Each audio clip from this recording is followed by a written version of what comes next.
With a pre-K through 12 enrollment of less than 300 students, Morris Central School District has a large population of students in grades K through 6 who are struggling. This is partly due to being located in a high poverty area. The COVID-19 pandemic did not help matters. With a turnover of people in my position as Director of People Personnel, no clear-cut guidelines for referring students to response to intervention or to special education have been established or enforced. An action research project would help immensely with this dilemma.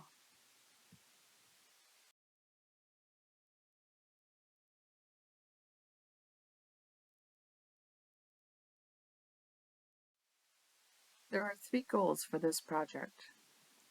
First goal is that by implementing a systematic RTI process, students' academic needs will be met prior to being referred to special education. Secondly, by improving instructional practices at the classroom level, or the Tier 1 level, fewer students will require pull-out support services. And the third goal is, by improving instructional practices at the Tier 1 level, or in the classroom, students will be more engaged and empowered to learn, increasing student achievement and closing the academic learning gap.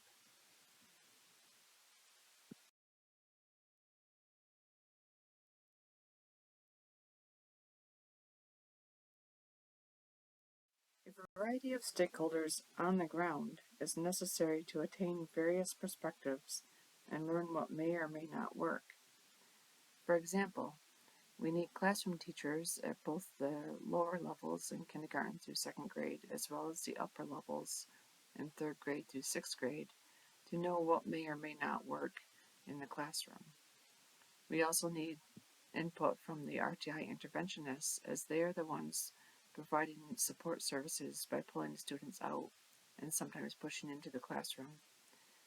They will also be able to inform us what may or may not work. As far as other staff that would be pertinent to this process, input from the guidance counselor or the school psychologist would benefit the team.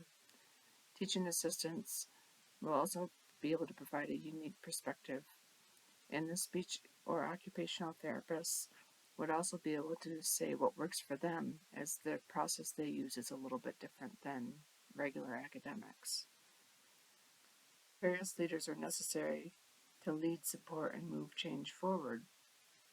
The RTI coordinator does not have the ability to hold people accountable. However, they are on the same playing field as teachers, and they might be able to relate better to the teachers, and teachers may be more comfortable going to them for questions. However, you still need leaders in the district, such as the principal and or the director of people personnel, who support the process and hold people accountable, and who are able to ask questions and make sure that people are doing what they need to be doing. The director of people personnel ensures that the students are not getting referred unreasonably, and that the process is being followed. Without the support of the principal, the director of people personnel has a difficult time implementing any changes, as well as the RTI coordinator.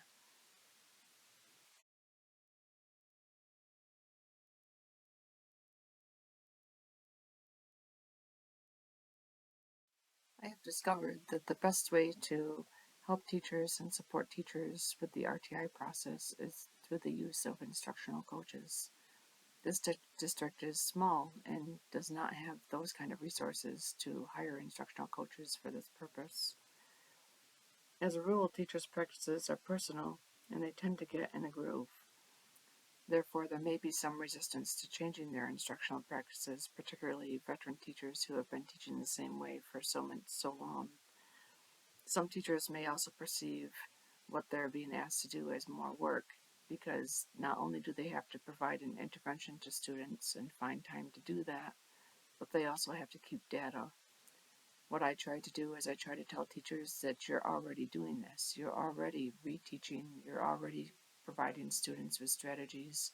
You just have to be able to show on paper whether what you're doing is working or not. Often Collecting data is something that they're already doing as well, and I try to enforce this, that they can use homework assignments, they can use in-class assignments, bell ringers, assessments, unit assessments and things like that. Um, so this often helps them, but they still see it as more work because it's a different way of thinking. Currently, the school district has RTI time, which these are blocks at a time throughout the day, which the interventionist can pull students out for either Tier 2 services or Tier 3 services. It's also a time period in the day where special ed students get pulled out for a resource room. And the students who are left in the classroom are provided with Tier 1 instruction, so if anything needs to be retaught or they need a little extra practice on something that was taught that day, the teachers can do so. Sometimes when we're creating a schedule, there's conflicts where not all classrooms will get the same amount of RTI time. Rather than being in like 20 or 30-minute increments, sometimes it's only in 10 or 15-minute increments. And then sometimes we do not have enough interventionists to cover those times. And in this day and age, when there's a shortage of substitutes and a shortage of teachers, the interventionists are usually the first ones who get pulled to cover other teachers who are out. Lastly, an obstacle is that it's going to take some time to see positive long-term results. Generally, this takes 3 to 5 years to implement with fidelity, and people don't see the results right away, so they want to just stop doing it. But we need to be able to plug along and keep adjusting as necessary so that we can see students achieve and close those academic learning gaps.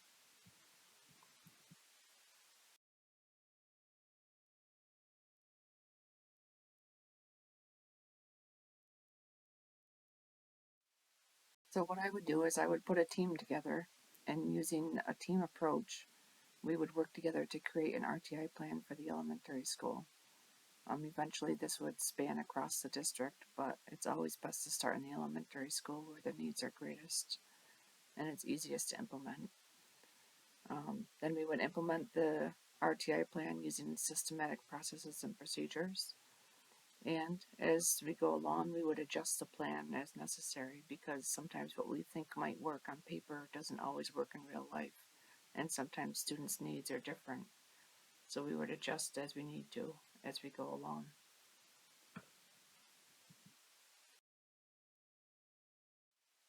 On the district, there's a bunch of different ways we could do the 3 tiers. I always start with this as a baseline and then adjust it to the district as needed. This particular one was created by the team at Morris. It's not been implemented yet, but we were working on a plan for the district, and this is what we have so far for the elementary. Following the New York State guidance document, Tier 1 is a minimum of 5 weeks. So within those 5 weeks, teachers are expected to provide an intervention based on the benchmarking data. So this district uses STAR. So wherever they see their class as a whole having weaknesses in the STAR assessment, we would have data meetings, and we would discuss what's lacking, and we would discuss what intervention to put in place and how they're going to collect the data to see if their intervention is working or not. For students who have more than just those needs, and they think that the student might need more intensive services, they would provide a separate intervention or teach them a separate strategy, and they would collect data on just that student. They would provide the intervention a minimum of 2 times a week. Now, this is not cut in stone, but we had to put it in there so that teachers didn't just provide an assessment without teaching them an intervention. We want to be able to have them know that they have to teach something in order to assess it. So progress monitoring and data collection would be they're taking an assessment, so they could use, say they're doing word problems, and say they taught them a strategy for figuring out word problems. So they give a unit assessment, and it might be on fractions or something like that. They pull out the problems that are just word problems, and that can be their data collection point for the week. So they collect data once a week for 5 weeks, so they have 5 data points by the end. And then they look at their data, they analyze their data, and they say, okay, did the student make sufficient progress? And if yes, then they can either keep doing what they're doing or gradually discontinue the intervention. If the student didn't make progress or it's inconsistent progress, they would make a referral. Well, they would hold an IST meeting. IST stands for Instructional Support Team. So people on the team would get together and discuss, okay, what should we do? Should we try a new intervention? Or does the student actually need more intensive support? Maybe like push-in support from an interventionist or pull-out support.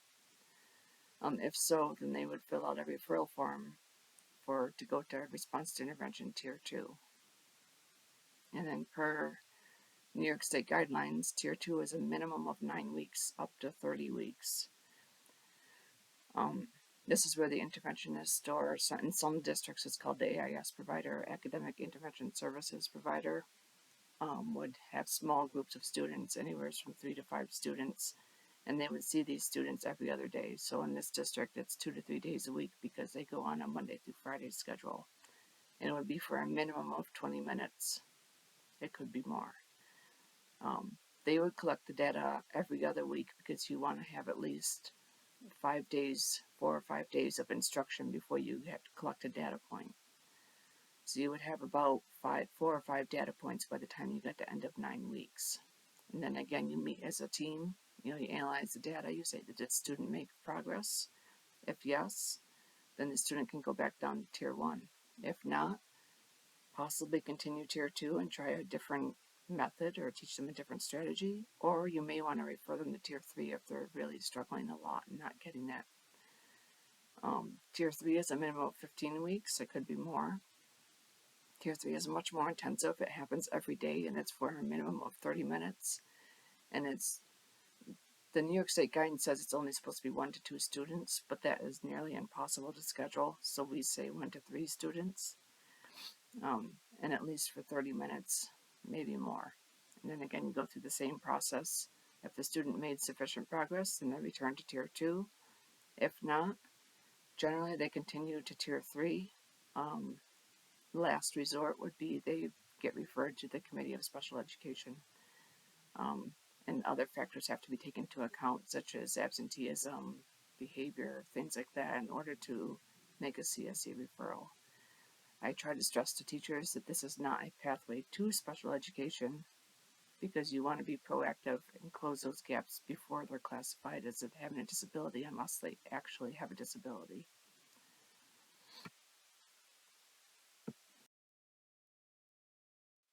So as I mentioned before, we adjust as we go along. This does not only apply to the RTI plan itself for the elementary school, but also for figuring out interventions and what tiers individual students should be in. I like to go according to the adopt, adjust, abandon, and I've taught this to teachers using the Plan, Do, Study, Act, the PDSA process. When we get to the ACT phase of PDSA, I ask them to determine, is this working? If it's working, then you want to adopt it and you want to keep providing the intervention and keep collecting the data. If it just needs a little bit of tweaking to it, you adjust it. Or another word could be adapt. You adapt it. You just tweak it a little bit and keep doing what you're doing. If it's not working at all, the students made no progress, or the plan is not working at all and we need to just ditch it, then we're going to abandon it and we're going to start from scratch. I like to keep these 3 words in mind when doing these types of projects, like action research projects, because it informs you of how you should move forward to the next cycle of the Plan, Do, Study, Act.